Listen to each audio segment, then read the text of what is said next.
Operation లేకుండా మోకాళ్ళు మరియు నడుము నొప్పులకు అత్యాధునిక చికిత్స డాక్టర్ భావన హర్వాని గారి ఆధ్వర్యంలో ఆర్ఎఫ్ఏ మరియు ప్లాస్మా పద్ధతిలో చిన్న ఇంజెక్షన్ తో పరిష్కారం. Hospitals road number 12 Banjara hills.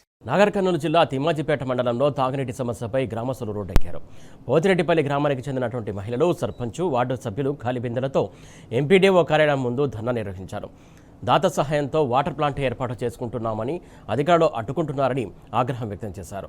గ్రామ పంచాయతీ తీర్మానం చేసినా సహకరించకపోవడం వెనుక రాజకీయ కక్షే కారణమని బీఆర్ఎస్కు చెందినటువంటి సర్పంచ్, వార్డు సభ్యులు ఉండడంతోనే కాంగ్రెస్ నేతలు అడ్డుకుంటున్నారని ఆరోపించారు.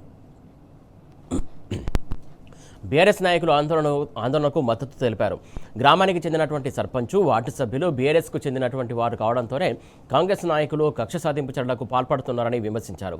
తాగునీటి సమస్యపై రాజకీయాలు చేయడం దుర్మార్గమని మండిపడ్డారు. ఫోన్ చేసిందా వాటర్ ప్లాంట్ పెడతామని, అప్పుడు ఏమన్నా పెట్టుకోండి అని చెప్పినాను. తర్వాత పరిణామాలు మాకు సంబంధం లేకుండా మా మీద ప్రెషర్స్ అవుతుంది. ఇప్పుడు గడికోసారి డిపిఓ ఫోన్ చేస్తాడు. డిపిఓ చెప్పిన విషయాన్ని పంచాయతీ కార్యదర్శి కన్వే చేసిన, సర్పంచ్ గారికి, ఉప సర్పంచ్ గారికి కన్వే చేసిన, ఇట్లా ఉంది, ఇట్లా అవుతుంది, అయితే వీళ్ళని నేను డిపిఓ పిలుస్తున్నా అంటే సెక్రటరీతో సహా పొమ్మని కూడా చెప్పిన. పోయి కూడా వచ్చిండు. వీడియో వీళ్ళు గ్రామసభ వీడియో చేసి వీడియో ఫోటోలు కూడా ఇచ్చిండు, తీర్మానాలు ఇచ్చిండు, నాకు తీర్మానాలు ఇచ్చిండు. అంతా బాగానే ఉంది, అంతా రూల్ ప్రకారమే జరుగుతుంది. ఇక్కడ రూల్ ప్రకారం జరుగుతలేదని మేము చెప్తలేము. రూల్ ప్రకారమే ఉంది. వాటర్ ప్లాంట్ అనేది మంచి ఉద్దేశం, ఒక వ్యక్తి దానం చేసిండు, ఓకే, అది అంత బాగుంది. ఇక్కడ ప్రాబ్లం అంతా ఎక్కడ వచ్చింది?